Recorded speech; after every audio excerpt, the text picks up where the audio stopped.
સ્કંદ પુરાણની કથાને આગળ વધારી ભાગ 74 ઇન્દ્રલોક તથા અગ્નિલોકનું વર્ણન વિશ્વાનર મુનિ દ્વારા કરેલી આરાધનાથી પ્રસન્ન થઈ શિવજીએ તેમને વરદાન આપવું. શિવ શર્માએ પૂછ્યું કે આ ઉત્તમપુરી કોની છે? બંને ભગવત પાર્ષદોએ કહ્યું કે મહાભાગ, આ દેવરાજ ઇન્દ્રની પુરી છે. વિશ્વકર્માજીએ બહુ ભારે તપસ્યાના બળે આ પુરીનું નિર્માણ કર્યું છે. આ અમરાવતીમાં કપડાં વણનાર અને આભૂષણ બનાવનાર રહેતા નથી, કેમ કે અહીં કલ્પવૃક્ષ જ બધાને તેમની રૂચિ અનુસાર વસ્ત્ર અને આભૂષણ આપે છે. અહીં રસોઈ બનાવવાના કાર્યમાં કુશળ રસોઈયા પણ નથી. એકમાત્ર કામધેનુ જ અહીં સંપૂર્ણ રસો પ્રસ્તુત કરે છે. અહીં 1000 નેત્રવાળા ઇન્દ્ર છે, એ જ સ્વર્ગલોકના અધિપતિ છે. એમણે 100 અશ્વમેઘ યજ્ઞનું અનુષ્ઠાન કર્યું છે, તેથી આ ઇન્દ્રદેવ શતમન્યુ કહેવાયા છે. અગ્નિ વગેરે 7 લોકપાલ તેમની ઉપાસના કરે છે. જે કોઈ પણ જીતેન્દ્રિય પુરુષ પૃથ્વી પર નિર્વિઘ્નતાપૂર્વક 100 અશ્વમેઘ યજ્ઞનું અનુષ્ઠાન પૂરું કરી લે છે, તે ઇન્દ્રપુરીમાં જઈને ઇન્દ્રપદ પ્રાપ્ત કરે છે. જેમણે 100 યજ્ઞ પૂરા નથી કર્યા તેવા યજ્ઞ કરતા રાજાઓ પણ આ લોકમાં નિવાસ કરે છે. જે બ્રાહ્મણ જ્યોતિષ્ટોમ વગેરે યજ્ઞો દ્વારા યજન કરે છે, તે પણ આ લોકમાં નિવાસ કરે છે. જે તુલા પુરુષ દાન વગેરે 16 મહાદાનોનું અનુષ્ઠાન કરે છે, તે શુદ્ધ ચિત્તવાળા પુણ્યાત્મા પુરુષ અમરાવતી પુરીને પ્રાપ્ત થાય છે. જેઓ યુદ્ધમાં કદી પીઠ દેખાડતા નથી, કાયરો જેવી વાત નથી કરતા,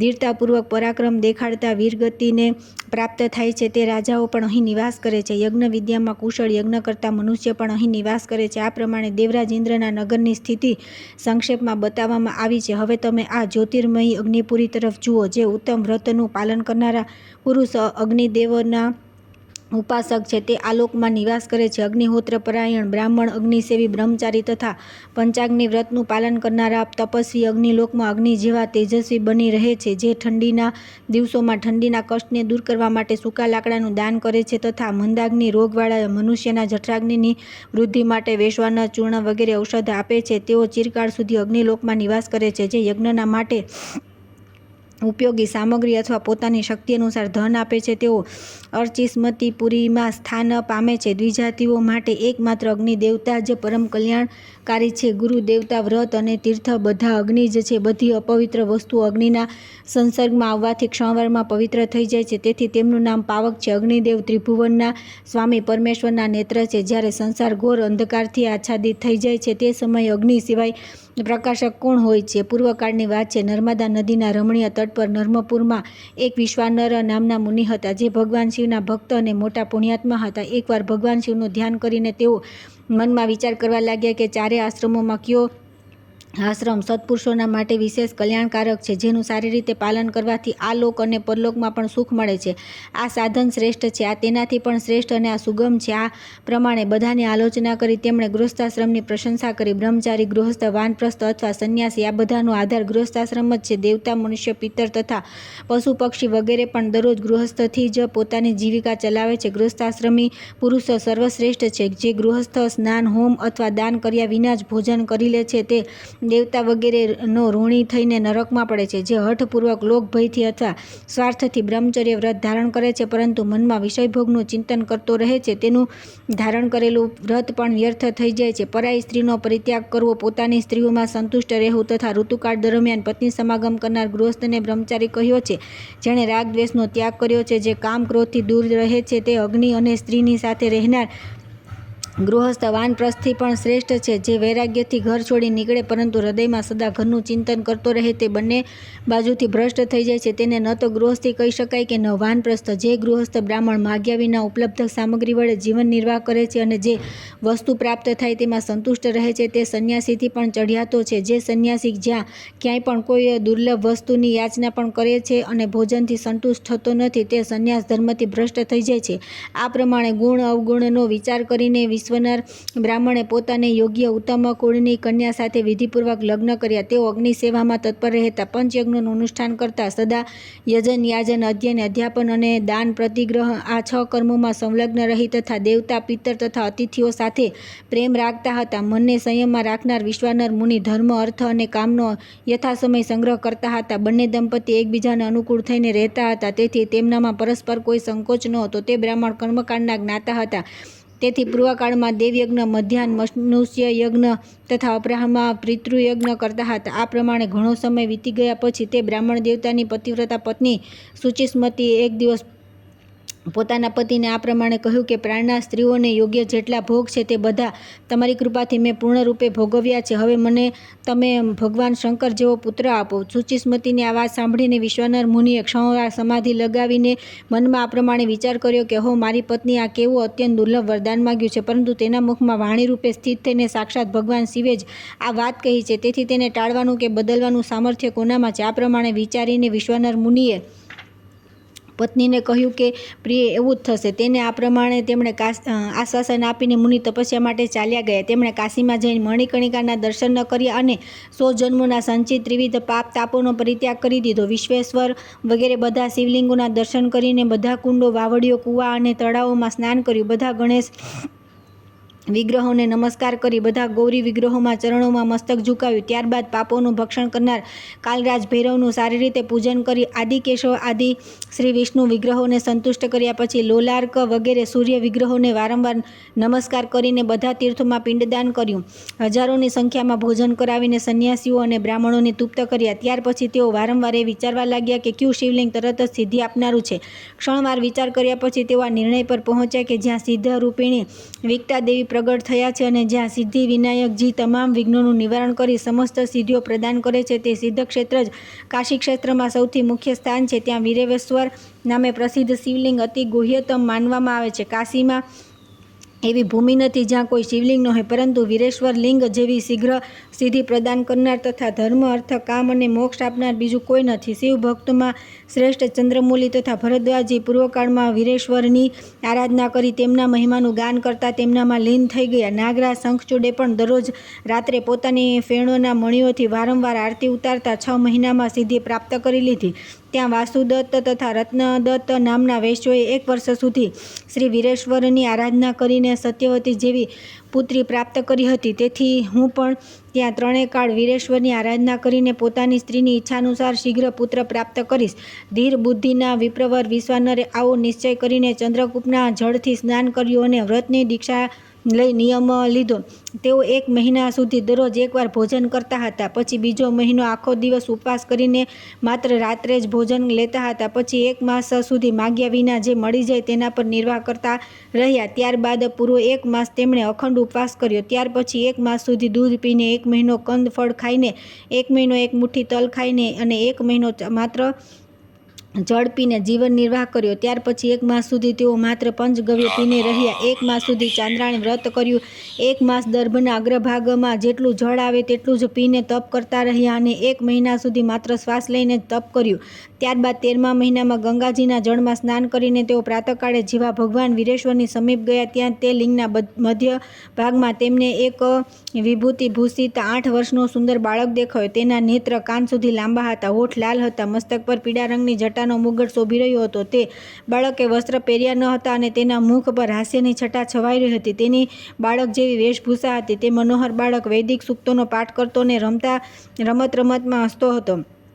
તેને જોઈને વિશ્વાનરના શરીરમાં આનંદના અતિરેકથી રોમાંચ થઈ ગયો અને તેઓ ગદગદ કંઠે બોલી ઉઠ્યા કે નમસ્કાર છે, નમસ્કાર છે. ત્યાર પછી તેમણે આ પ્રમાણે સ્તુતિ કરી, અહીં સર્વ કાંઈ એકમાત્ર અદ્વિતીય બ્રહ્મ છે. એ વાત સત્ય છે, સત્ય છે. આ વિશ્વમાં ભેદ કે નાનાત્વ કશું જ નથી. તેથી એક અદ્વિતીય રૂપ એવા આપ મહેશ્વરનું હું શરણ લઉં છું. હે શંભુ, આપ રૂપ રહિત અથવા એકરૂપ થઈને પણ જગતના અનેક સ્વરૂપોમાં અનેકની જેમ પ્રતીત થાવ. બરાબર એ જ રીતે જેમ જળના અલગ અલગ પાત્રોમાં એક જ સૂર્ય અનેક રૂપે દેખાય છે, તેથી આપના સિવાય બીજા કોઈ સ્વામીનું શરણ હું લેતો નથી. જેમ રસીનું જ્ઞાન થઈ જતાં સાપનો ભ્રમ નષ્ટ થઈ જાય છે, છીપનો બોધ થઈ જતાં ચાંદીનો ભાસ નષ્ટ થઈ જાય છે તથા મૃગ મરીચિકાનો નિશ્ચય થઈ જતાં તેમાં પ્રતીત થનારો જળ પ્રવાહ અસત્ય થઈ જાય છે, તે જ રીતે જેનું જ્ઞાન થઈ જતાં બધી બાજુ પ્રતીત થનારો આ સંપૂર્ણ પ્રપંચ તેમનામાં જ વિલીન થઈ જાય છે, તે મહેશ્વરનું હું શરણ લઉં છું. હે શંભો, જેમ જળમાં શીતળતા, અગ્નિમાં દાહકતા, સૂર્યમાં તાપ, ચંદ્રમાં આહ્લાદ, પુષ્પમાં સુગંધ તથા દૂધમાં ઘી સ્થિત છે, તે જ પ્રમાણે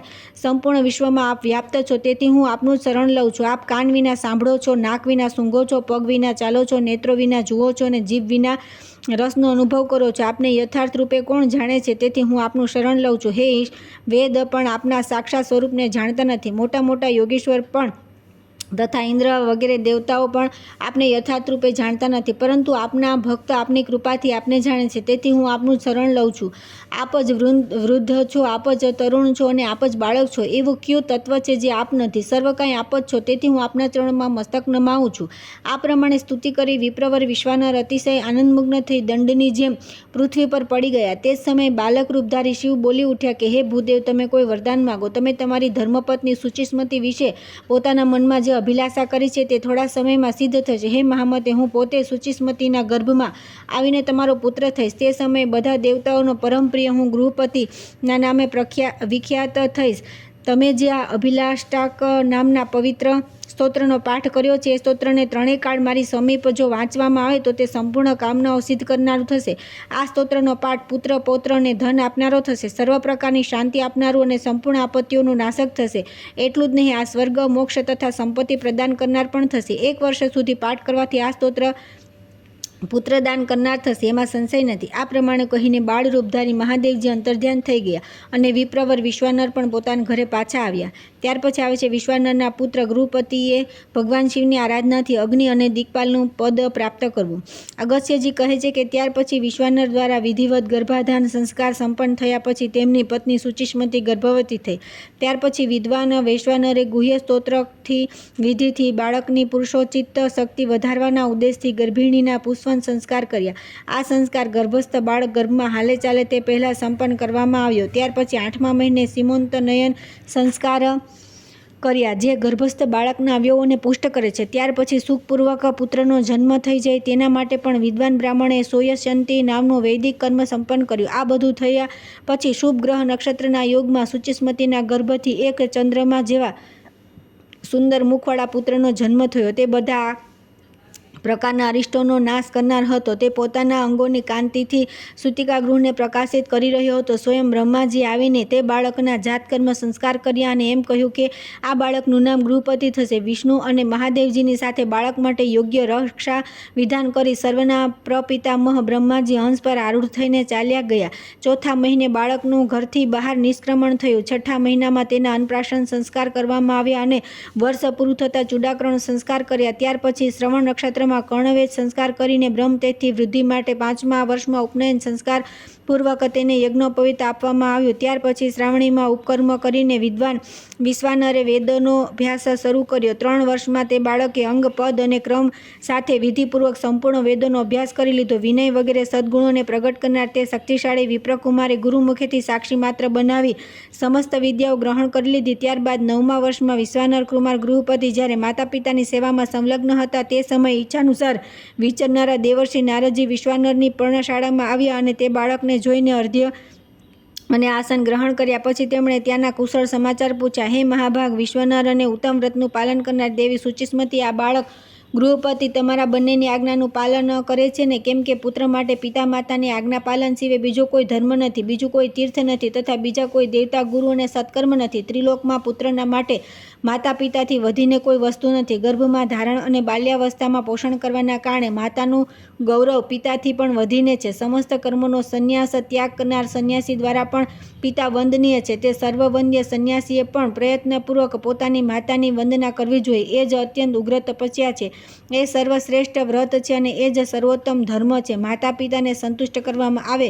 હે વિશ્વાનર કુમાર, મારી પાસે આવીને મારા ખોળામાં બેસો અને પોતાનો જમણો હાથ દેખાડો. તમારા લક્ષણ કેવા છે એ હું જોઈશ. દેવર્ષિ નારદના આ પ્રમાણે કહેવાથી બાળક ગૃહપતિ માતા પિતાની આજ્ઞા લઈ નારદજીને પ્રણામ કરી ભક્તિથી વિનીત થઈ તેમની પાસે જઈને બેસી ગયો. તેને સારી રીતે જોયા બાદ નારદજીએ કહ્યું કે વિપ્રવર, તમારો આ પુત્ર સંપૂર્ણ પૃથ્વીનું પાલન કરનારો થશે અને દિક્પાલની પદવી ધારણ કરશે. આની પાસે મહાન ઐશ્વર્ય હશે. આ બાળકના લક્ષણ રાજા થવાના છે. આ અત્યંત સુલક્ષણ બાળક છે, પરંતુ સર્વગુણ સંપન્ન, સમસ્ત શુભ લક્ષણોથી લક્ષિત તથા સંપૂર્ણ નિર્મળ કળાઓથી યુક્ત હોવા છતાં પણ આને દુર્દૈવ ચંદ્રમાની જેમ નીચે પાડી શકે છે. તેથી પૂર્ણ પ્રયત્ન કરીને તમારે તમારા આ બાળકની રક્ષા કરવી જોઈએ. 12મા વર્ષની ઉંમરમાં આને વીજળીની અગ્નિથી ભય છે. આ પ્રમાણે કહી નારદજી પાછા ચાલ્યા ગયા. નારદજીના ગયા પછી માતા પિતાને શોકમગ્ન જોઈને ગૃહપતિએ હાસ્ય સાથે કહ્યું કે માતા અને પિતાજી, તમને આટલી ચિંતા કેમ થઈ રહી છે? તમારા ચરણરથથી મારી રક્ષા થઈ રહી છે. મને કાળ પણ પોતાનો ગ્રાસ બનાવી શકે એમ નથી. પછી બિચારી વીજળી બહુ નાની વસ્તુ છે.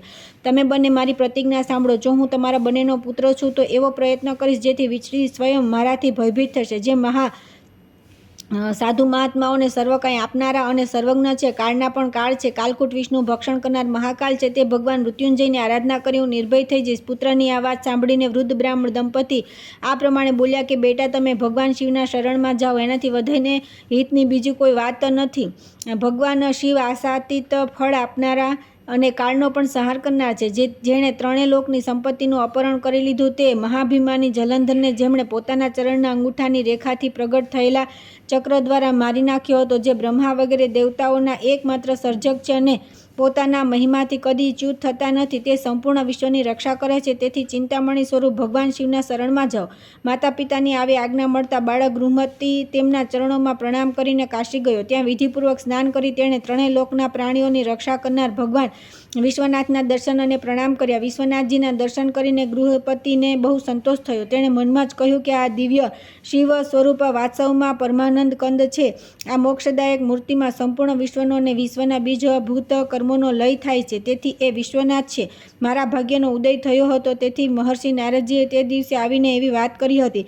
એનાથી જ આજે હું વિશ્વનાથજીના દર્શન કરીને કૃતકૃત્ય થઈ રહ્યો છું. આ પ્રમાણે આનંદ સુધારસ દ્વારા પારણા કરીને ગૃહપતિએ અત્યંત કઠોર નિયમ ગ્રહણ કર્યો. તે દરરોજ ગંગાના અમૃતમય જળ ભરેલા 108 કળશોના વસ્ત્ર દ્વારા ગાળેલા જળથી ભગવાન શિવને સ્નાન કરાવતો હતો અને તેમણે નીલકમળની માળા સમર્પિત કરતો હતો. તે માળા 1008 પુષ્પોની બનેલી હતી. ગૃહપતિ 15 દિવસે કંદમૂળ ફળનો જ આહાર લેતો. આ પ્રમાણે તેણે 6 મહિના વ્યતીત કર્યા. ત્યાર પછી 6 મહિના તેણે સૂકા પાંદડા ખાઈને વ્યતીત કર્યા. ત્યાર પછી 6 મહિના સુધી તેણે જળની એક બૂંદનો જ આહાર કર્યો અને 6 મહિના સુધી માત્ર વાયુનું ભક્ષણ કર્યું. આ પ્રમાણે તપસ્યા કરતાં કરતાં તે બાળકના 2 વર્ષ વ્યતીત થઈ ગયા. જન્મમાં 12મા વર્ષમાં વ્રજધારી ઇન્દ્ર તેની પાસે આવ્યા અને કહ્યું કે તમે કોઈ મનવાંછિત વર માગો, હું તે આપીશ. બાળક બોલ્યો કે હે ઇન્દ્ર, હું આપને જાણું છું, પરંતુ આપની પાસે વરદાન નહીં માગું. મને વરદાન આપનાર તો ભગવાન શંકર છે. ઇન્દ્રે કહ્યું કે હે બાળક, હું દેવતાઓનો પણ દેવતા છું. મારાથી અલગ કલ્યાણકારી શંકર કોઈ બીજો નથી. તમે મૂર્ખતા છોડી મારી પાસે વર માગો. બ્રાહ્મણ બાળક બોલ્યો કે પાકશાસન, હું ભગવાન શિવ સિવાય બીજા કોઈ દેવતા પાસે યાચના કરી શકતો નથી. તેની આ વાત સાંભળીને ઇન્દ્રની આંખો ક્રોધથી લાલ થઈ ગઈ. તેમણે ભયાનક વજ્ર ઉપાડીને તે બાળકને ભયભીત કર્યો. વીજળીની સેંકડો જ્વાળાઓથી વ્યાપ્ત વજ્રને જોઈને બ્રાહ્મણ બાળકને દેવર્ષિ નારદની વાતનું સ્મરણ થયું અને તે ભયથી વ્યાકુળ થઈ મૂર્છિત થઈ ગયો. એ જ સમયે અજ્ઞાનરૂપી અંધકારને દૂર કરનાર ગૌરીપતિ ભગવાન શંકર ત્યાં પ્રગટ થયા અને પોતાના સ્પર્શથી તે બાળકમાં નવજીવનનો સંચાર કરતા બોલ્યા કે વત્સ, તમારું કલ્યાણ થાઓ, ઉઠો ઉઠો. તેણે રાત્રે સૂતેલા હોય એ રીતે બંધ આંખો ખોલીને જોયું તો આગળ ભગવાન શિવ વિરાજમાન છે. તેમનું તેજ સેંકડો સૂર્યોને પણ મહાત કરતું હતું. મસ્તક પર જટાજૂટ તેમની શોભા વધારી રહી છે. ત્રિશૂળ અને પિનાક ધનુષ તેમના હાથમાં સુશોભિત છે. કપૂર જેવો ગૌરવર્ણ છે. ગુરુજનો અને શાસ્ત્રોના વચનથી ઉક્ત લક્ષણો દ્વારા મહાદેવજી ઓળખીને ગૃહપતિના નેત્રોમાં આનંદના આંસુ છલકાઈ ગયા. તે એક ક્ષણ સુધી સ્તબ્ધ થઈને ઊભો રહ્યો. સ્તુતિ, નમસ્કાર અથવા કંઈ બોલવામાં પણ સમર્થ ન થયો. ત્યારે ભગવાન શંકર હસીને બોલ્યા કે વત્સ ગૃહપતિ, તમે ભયભીત ન થાઓ. ઇન્દ્રનું વજ્ર અથવા કાળ પણ મારા ભક્તનું અનિષ્ટ કરવામાં સમર્થ નથી. હું જ ઇન્દ્રનું રૂપ લઈ તમને ડરાવતો હતો. ભદ્ર, હું તમને વરદાન આપું છું. તમે અગ્નિપદને પ્રાપ્ત થાઓ. તમે બધા દેવતાઓના મુખ થશો. અગ્નિ, તમે સમસ્ત પ્રાણીઓની અંદર રહો. ઇન્દ્ર, પૂર્વ અને ધર્મરાજની વચ્ચે તમે દિક્પાલ બનીને રહો અને પોતાનું રાજ્ય ગ્રહણ કરો. તમે આજે શિવજીની મૂર્તિ સ્થાપિત કરી છે તે તમારા નામે જ પ્રસિદ્ધ થશે. અગ્નિશ્વર નામથી વિખ્યાત આ સર્વ તેજોમાં વૃદ્ધિ કરનારી થશે. સર્વ સમૃદ્ધિઓને આપનાર અગ્નિશ્વરની પૂજા કરીને દેવવશ કાશીથી અન્યત્ર સ્થાને મૃત્યુ પામનાર પુરુષ પણ અગ્નિલોકમાં પ્રતિષ્ઠિત થશે. આ પ્રમાણે કહીને ગૃહપતિ અગ્નિને દિક્પાલ પદ પર અભિષિક્ત કરીને ભગવાન શંકર તેજ શિવ મૂર્તિમાં લીન થઈ ગયા. ત્યાર પછી આવે છે નૈઋત્યલોક તથા વરુણલોકનું વર્ણન. શિવ શર્મા બોલ્યા, નારાયણ સ્વરૂપ ભગવત પાર્ષદો, હવે તમે નૈઋત્ય વગેરે લોકોનું ક્રમશઃ વર્ણન કરો. બંને ભગવત પાર્ષદોએ કહ્યું કે હે મહાભાગ, સંયમિની પુરીથી આગળ જે નિવૃત્તિ નામના દિક્પાલની પુણ્યમય પુરી છે તેનું વર્ણન સાંભળો. તેમાં પુણ્યશાળી જીવો નિવાસ કરે છે. જોકે તેમાં રાક્ષસોનો જ વાસ છે, પરંતુ તે રાક્ષસો કદીએ બીજાનો દ્રોહ કરતા નથી. તે જાતિના જ રાક્ષસ છે. આચાર વ્યવહારથી તો તેઓ પુણ્યજન છે, પુણ્યાત્મા પુરુષ છે. આ સદા તીર્થસ્થાન પરાયણ થઈને પ્રતિદિન દેવ પૂજામાં તત્પર રહે છે. પોતાના નામ ગોત્રનું ઉચ્ચારણ કરી બ્રાહ્મણોને પ્રણામ કરે છે. દમ, મનોનિગ્રહ, દાન, દયા, ક્ષમા, શૌચ, ઇન્દ્રિય નિગ્રહ, આસ્તેય, સત્ય અને અહિંસા આ બધા ગુણો પ્રાણીઓના માટે ધર્મમાં સહાયક છે. જે મનુષ્ય જ્યાં ક્યાંય પણ જન્મ લઈ સદા આવશ્યક કાર્યો માટે ઉદ્યમશીલ હોય છે તે સર્વ પ્રકારની ભોગ સામગ્રીઓથી સંપન્ન થઈ આ નૈઋત્ય લોકમાં નિવાસ કરે છે. કાશી સિવાય બીજા ઉત્તમ તીર્થોમાં મૃત્યુ પામનાર મલેચ્છ કોટીના લોકો જો આત્મઘાતી ન હોય તો તે આ લોકમાં ભોગ સંપન્ન થઈને નિવાસ કરે છે. જો કોઈ અંત્યજ પણ દયા ધર્મનું અનુસરણ કરનારા અને પરોપકાર પરાયણ હોય છે તે પણ આલોકમાં શ્રેષ્ઠતમ થઈને નિવાસ કરે છે. પૂર્વકાળમાં વિંધ્યાચલના જંગલોમાં પિંગાક્ષ નામે પ્રસિદ્ધ એક ભીલ રહેતો હતો જે ભીલોનો સરદાર હતો. નિર્વિંધ્યા નદીના તટ પર તેનું ઘર હતું. તે શૂરવીર હતો અને સાથે જ ક્રૂર કર્મથી વિમુખ હતો. પથિકોને લૂંટનારા લૂંટારુઓને તે દૂર રહીને પણ મરાવી નાખતો હતો અને વાઘ વગેરે દુષ્ટ હિંસક જીવોને પ્રયત્નપૂર્વક મારતો હતો. જો કે શિકારીઓના આચાર વ્યવહારથી તેની જીવિકા ચાલતી હતી તેમ છતાં પણ તે જીવો પ્રત્યે બહુ દયાળુ હતો. તે રસ્તે જતા થાકેલા લોકોને વિશ્રામ કરાવતો, ભૂખ્યાને ભોજન આપતો અને જેની પાસે પગરખા ન હોય તેમને પગરખા આપતો, જેમની પાસે વસ્ત્ર ન હોય તેમને કોમળ મૃગચર્મ આપતો અને દુર્ગમ માર્ગમાં તથા નિર્જન સ્થાનમાં તે પથિકોની પાછળ પાછળ જઈ તેમને નિર્ભય સ્થાન પર પહોંચાડી આવતો. આમ છતાં તે કોઈની પાસેથી કદી પૈસા લેતો ન હતો અને સૌને અભયદાન આપતો હતો. પિંગાક્ષના રહેવાથી વિંધ્યાચલનું તે ભયાનક વન નગર જેવું થઈ ગયું હતું. તેની ધાકથી રસ્તે જનારાઓને કોઈ રોકટોક કરતું ન હતું. પિંગાક્ષના ઘર પાસે જ એક ગામ બીજા ગામમાં તેનો કાકો રહેતો હતો. એક દિવસ તેણે ભગવા વસ્ત્રોધારી યાત્રીઓની ભારે બૂમ સાંભળી. તે યાત્રીઓ પાસે બહુ ધન હતું. તે નીચ શિકારી તે ધનના લોભથી તેમને મારી નાખવા તૈયાર થઈ ગયો અને આગળ જઈ તેણે રસ્તો રોકી લીધો. તે સમયે પિંગાક્ષ પણ શિકાર કરવા તે જંગલમાં ગયો હતો અને રાત્રે જ રસ્તા પર રોકાયો હતો. આ સંપૂર્ણ જગત ભગવાન વિશ્વનાથ દ્વારા સુરક્ષિત થઈ કુશળપૂર્વક રહે છે. તેથી વિદ્વાન પુરુષ કદી કોઈ પણ જીવનું અનિષ્ટ ન કરે થશે તે જ જે વિધાતાએ વિચારી રાખ્યું છે. બુરું વિચારનારાઓને માત્ર પાપ જ હાથ આવશે. તેવી આત્મસુખની ઈચ્છા રાખનારે કોઈનું બુરું ન વિચારવું. જો કંઈ વિચારવું જ હોય તો મોક્ષનો ઉપાય વિશે વિચારે, બીજી કોઈ વાત નહીં. ત્યાર પછી જ્યારે રાત્રિ પસાર થવા લાગી અને પ્રાતઃકાળ નજીક આવી ગયો તે સમયે બહુ ભારે ઘોંઘાટ સંભળાયો. એક બાજુથી અવાજ આવ્યો, યોદ્ધાઓ બધાને મારી નાખો, નીચે પાડી કપડાં કાઢી તપાસો. બીજી બાજુથી કરુણાભર્યું આક્રંદ સંભળાયું, સિપાહીઓ મારશો નહીં, રક્ષા કરો. એમ તીર્થયાત્રી છે, અમારી પાસે જે કંઈ છે તે ભલે લૂંટીને લઈ જાઓ. અમે અનાથ વટેમાર્ગુ છીએ, ભગવાન વિશ્વનાથના ઉપાસક છીએ અને તેમનાથી સનાથ છીએ. પિંગાક્ષના વિશ્વાસથી અમે સદા આ માર્ગ પર નિર્ભયતાપૂર્વક આવી જઈએ છીએ, પરંતુ આજે તે અહીંથી બહુ દૂર છે.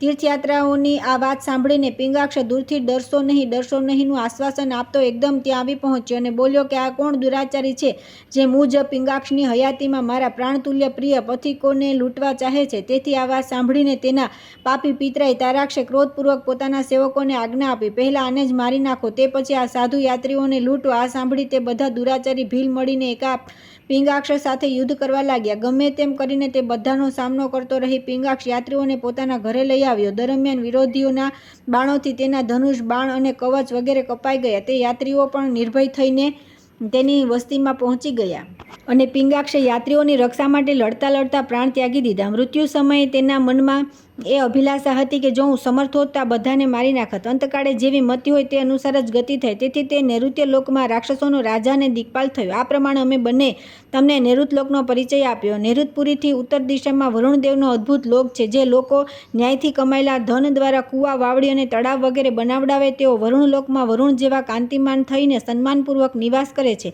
જે નિર્જળ પ્રદેશમાં પાણી પાય છે, જે બીજાના સંતાપ દૂર કરે છે અને યાચકોને છત્રી અને કમંડળ આપે છે, જે અનેક પ્રકારની ખાવા પીવાની સામગ્રીઓ સહિત પરબ બનાવડાવે છે, સુગંધિત પાણીથી ભરેલા પાત્રોનું દાન કરે છે, જે પીપળાના વૃક્ષને પાણી પાય છે અને રસ્તામાં વૃક્ષો લગાવે છે, યાત્રીઓને રહેવા માટે ધર્મશાળાઓ બનાવડાવે છે, રસ્તાના થાક્યા ભૂખ્યા પથિકોને કષ્ટ દૂર કરે છે, ગરમીમાં મોર પંખ વગેરેના બનેલા પંખા વહેંચે છે અને યાત્રીઓને ગરમીના તાપથી રાહત આપે છે, તથા જે પુણ્યાત્મા માનવ દુરાચારી મનુષ્યો દ્વારા ગળામાં ફાંસેલો નાખલો જીવોને છોડાવે છે તે બધા નિર્ભય થઈને વરુણ દેવતાના આ લોકમાં નિવાસ કરે છે. આ વરુણ દેવ જ સંપૂર્ણ જળાશયો તથા જળચરોના એકમાત્ર સ્વામી અને બધા કર્મોના સાક્ષી છે. આ પ્રમાણે આ વરુણ લોકનું વર્ણન કરવામાં આવ્યું. આ પ્રસંગને સાંભળી મનુષ્ય ક્યાંય પણ દુર્મૃત્યુથી પીડિત થતો નથી.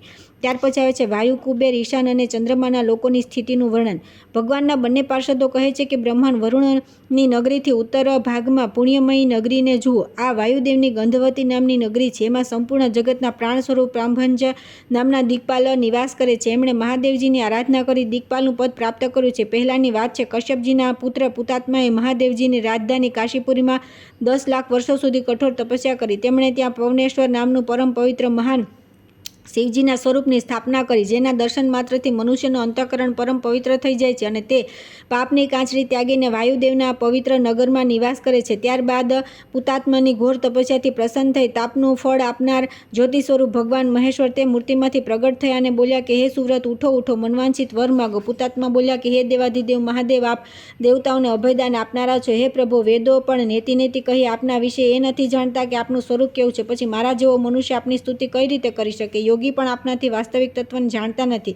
આપ એક હોવા છતાં પણ શિવ અને શક્તિના ભેદથી બે સ્વરૂપોમાં અભિવ્યક્ત થાય છો. આપ જ્ઞાન સ્વરૂપ ભગવાન છો અને આપની ઈચ્છાથી શક્તિ સ્વરૂપા છે. શિવ અને શક્તિરૂપ આપ બંને લીલાપૂર્વક ક્રિયાશક્તિ ઉત્પન્ન કરી છે, જેના દ્વારા આ સંપૂર્ણ જગતની સૃષ્ટિ કરવામાં આવી છે. આપ જ્ઞાન શક્તિ મહેશ્વર છો અને ઉમાદેવી ઈચ્છા શક્તિ માનવામાં આવે છે. આ સંપૂર્ણ જગત ક્રિયાશક્તિમય છે અને આપ તેના કારણ છો. હે નાથ, આપને નમસ્કાર છે, નમસ્કાર છે, નમસ્કાર છે. પુતાત્માને આ પ્રમાણે કહ્યા બાદ સર્વશક્તિમાન દેવેશ્વર શિવે તેમને પોતાનું સ્વરૂપ પ્રદાન કરી દિક્પાલના પદ પર પ્રતિષ્ઠિત કર્યા. ત્યાર પછી આ પ્રમાણે કહ્યું કે તમે સર્વ તત્વોના જ્ઞાતા અને સરના આયુ રૂપે હશો. જે મનુષ્ય તમારા દ્વારા સ્થાપિત કરેલી મારી આ દિવ્ય મૂર્તિના અહીં દર્શન કરશે તે તમારા લોકમાં સર્વ ભોગોથી સંપન્ન થઈ સુખના ભાગી થશે. આ પ્રમાણે વરદાન આપી મહાદેવજી તે મૂર્તિમાં વિલીન થઈ ગયા. બ્રહ્મન ગંધવતી પુરીના સ્વરૂપનું નિરૂપણ કરવામાં આવ્યું. તેના પૂર્વ ભાગમાં શોભામય કુબેરની અલકાપુરી છે. તેના સ્વામી કુબેર પોતાના ભક્તિભાવના પ્રભાવથી ભગવાન શિવના સખા થઈ ગયા છે. શિવ પૂજાના પ્રભાવથી તેઓ પદ્મ વગેરે નવનિધિઓના દાતા અને ભોગતા છે. અલકાપુરીના પૂર્વ ભાગમાં ભગવાન શંકરની ઈશાનપુરી છે, જે મહાન અભ્યુદયથી સદા સુશોભિત છે. તેની અંદર ભગવાન શંકરના તપસ્વી ભક્તો નિવાસ કરે છે. જે લોકો ભગવાન શિવના ચિંતનમાં સંલગ્ન રહે છે, શિવ સંબંધી વ્રતોનું પાલન કરે છે, પોતાના સર્વ કર્મ ભગવાન શિવને અર્પણ કરી દે છે અને સદા શિવ પૂજામાં તત્પર રહે છે, તથા જે સ્વર્ગ ભોગની અભિલાષા ભગવાન શિવની પ્રસન્નતા માટે તપ કરે છે, તે બધા માનવો રુદ્રરૂપ ધારણ કરી આ પરમ રમણીય રુદ્રપુરીમાં નિવાસ કરે છે. આ પુરીમાં અજેક પાત અને અહિર્બુદ્ધન્ય વગેરે 11 રુદ્ર અધિપતિ રૂપે હાથમાં ત્રિશૂળ લઈ બિરાજમાન રહે છે. તેઓ દેવદ્રોહીઓથી 8 પુરીઓની રક્ષા કરે છે અને શિવ ભક્તોને સદૈવ વરદાન આપે છે. આમણે પણ કાશીપુરીમાં જઈને શુભદાયક ઈશાનેશ્વરની સ્થાપના કરીને બહુ ભારે તપસ્યા કરી છે અને ભગવાન ઈશાનેશ્વરના પ્રસાદથી ઈશાનકોણમાં એ દિક્પાલ થયા છે. આ 11 રુદ્ર જટામુગટથી સોંપતા એકસાથે ચાલે છે. આ પ્રમાણે સ્વર્ગ માર્ગમાં વિષ્ણુ પાર્ષદોને કહેલી કથા સાંભળીને શિવ શર્માએ આગળ જતા દિવસે પણ ચંદ્રમાની ચમકતી ચાંદની જોઈ, જે બધી ઇન્દ્રિયોની સાથે સાથે મનને પરમ આનંદ આપતી હતી. એને જઈને શિવ શર્માએ પૂછ્યું કે ભગવત પાર્ષદો, આ કયો લોક છે? બંને પાર્ષદોએ કહ્યું કે હે મહાભાગ, આ ચંદ્રમાનો લોક છે, જેની અમૃત વર્ષા કરતા કિરણોથી આ સંપૂર્ણ જગત પરિપુષ્ટ થાય છે. ચંદ્રમાના પિતા મહર્ષિ અત્રિ છે, જે પૂર્વકાળમાં પ્રજાની ઉત્પત્તિની ઈચ્છા રાખનાર બ્રહ્માજીના મનથી પ્રગટ થયા હતા. અમે સાંભળ્યું છે મુનિવર અત્રિએ પ્રાચીન કાળમાં 3000 દિવ્ય વર્ષો સુધી લોકોત્તર તપસ્યા કરી છે. તેમના પુત્ર ચંદ્રમા છે. સ્વયં બ્રહ્માજીએ તેમનું પાલન પોષણ કર્યું છે. તે જ પ્રાપ્ત કરી ભગવાન ચંદ્રમાએ ઘણા વર્ષો સુધી કઠોર તપસ્યા કરી પરમ પાવન કાશી ક્ષેત્રમાં જઈને પોતાના નામે તેમણે ચંદ્રેશ્વર નામની મૂર્તિની સ્થાપના કરી. તેથી તે પિનાકધારી દેવાધિદેવ વિશ્વનાથજીની કૃપાથી બીજ, ઔષધિ, જળ અને બ્રાહ્મણોના રાજા થયા. ત્યાં તેમણે અમૃતોદ નામે પ્રસિદ્ધ કૂપનું નિર્માણ કરાવ્યું, જે જળનું પાન અને સ્નાન કરવાથી મનુષ્ય અજ્ઞાનથી મુક્ત થઈ જાય છે. દેવાધિદેવ મહાદેવ પ્રસન્ન થઈને જગતને જીવન પ્રદાન કરનારી ચંદ્રમાની એક ઉત્તમ કળાને લઈને પોતાના મસ્તક પર ધારણ કરે. ત્યાર પછી દક્ષિણા શાપથી માસની સમાપ્તિ પર અમાવસ્યા તિથિએ ક્ષીણ થવા છતાં પણ માત્ર તે જ કળા દ્વારા પુનઃ તેઓ વૃદ્ધિ અને પુષ્ટિને પ્રાપ્ત થાય છે. જ્યારે સોમવારે અમાવસ્યા તિથિ હોય ત્યારે સજ્જન પુરુષે આદરપૂર્વક ચતુર્દશી તિથિ ઉપવાસ કરવો જોઈએ. નિત્ય કર્મ કરી ત્રયોદશી તિથિમાં શનિ પ્રયોદોષ યોગમાં ચંદ્રેશ્વર લિંગનું પૂજન કરી ત્રયોદશી નક્ત વ્રત કરવું અને તેમાં જ નિયમ લઈને ચતુર્દશી ઉપવાસ અને રાત્રિ જાગરણ કરવું. પ્રાતઃકાળે સોમવતી અમાવસ્યાના યોગમાં ચંદ્રોતીર્થના જળથી સ્નાન કરવું. ત્યાર પછી વિધિપૂર્વક સંધ્યોપાસના કરીને તર્પણ વગેરે કર્મ કરવું. પછી ચંદ્રોક તીર્થની પાસે જ શાસ્ત્રોક્ત વિધિ અનુસાર શ્રાદ્ધ કરવું. આહવાન અને અર્ધ્યદાન કર્યા વિના જ યત્નપૂર્વક પિંડદાન કરવું. વસુ, રુદ્ર અને આદિ સ્વરૂપ પિતા, પિતામહ અને પ્રપિતામહને ક્રમશઃ પિંડ આપી માતામહ, પ્રમાતામહ તથા વૃદ્ધ પ્રમાતામહના ઉદ્દેશથી પિંડ આપવા. ત્યાર પછી પોતાના ગોત્રમાં ઉત્પન્ન થયેલા અન્ય લોકોને તથા ગુરુ, સસરા અને બંધુઓને પણ તેમના નામ લઈ પિંડ આપવા. જે શ્રદ્ધાપૂર્વક ચંદ્રોદક તીર્થમાં પિંડદાન કરે છે તે પોતાના સંપૂર્ણ પિતૃઓને ઉદ્ધાર કરી દે છે. જેમ ગયામાં પિંડ આપવાથી પિતૃઓ તૃપ્ત થાય છે, એ જ પ્રમાણે આ ચંદ્રોકુંડની સમીપ શ્રાદ્ધ કરવાથી પણ તેમની તૃપ્તિ થાય છે. કાશી ક્ષેત્રમાં નિવાસ કરનાર લોકોને તારક મંત્રના જ્ઞાનની પ્રાપ્તિ માટે ચૈત્રની પૂર્ણિમાએ અહીંની યાત્રા કરવી જોઈએ. આ યાત્રા આ ક્ષેત્રના નિવાસમાં આવનારા અવરોધોને દૂર કરનારી છે. કાશીથી અન્યત્ર નિવાસ કરનાર પુરુષ પણ જો અહીં આવીને ચંદ્રેશ્વરની સારી રીતે પૂજા કરી લે તો તે પાપ રાશિને નષ્ટ કરી ચંદ્રલોકને પ્રાપ્ત થશે. સોમવારનું વ્રત કરનાર અને સોમયોગમાં સોમરસ પીવાવાળા મનુષ્ય ચંદ્રમા જેવા પ્રકાશમાન વિમાન દ્વારા જઈ સોમલોકમાં જ નિવાસ કરે છે. અગસ્ત્યજીએ કહ્યું કે હે પ્રિય, ભગવાનના બંને દિવ્ય પાર્ષદ તે દિવ્ય માર્ગમાં શિવ શર્માને આ કલ્યાણકારી કથા સંભળાવી પરમ ઉજ્જળ નક્ષત્ર લોકમાં પહોંચી ગયા.